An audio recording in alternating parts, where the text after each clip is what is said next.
Hello friends, today we are going to do my favorite subject, electronics. We are going to make a torch with the help of this bottle.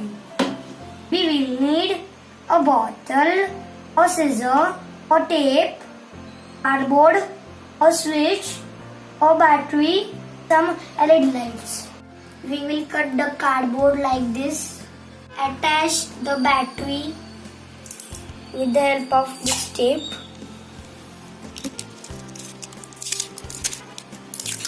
Like this, we have made a hole for the wires, and on the bottle we have made a square hole.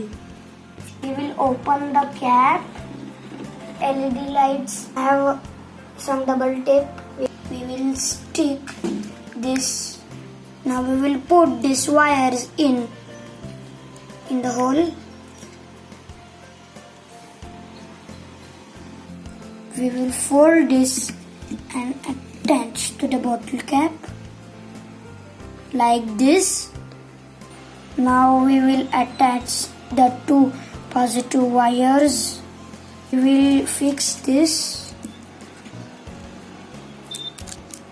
Now everything will go inside this bottle.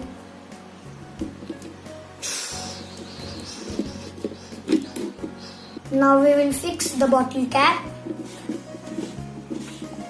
We have pulled the wires from this hole. Now we will attach the switch. Now we will fix the switch. Now we will put on the switch. Whoa! A torch is ready. Lights off. Torch on. Whoa!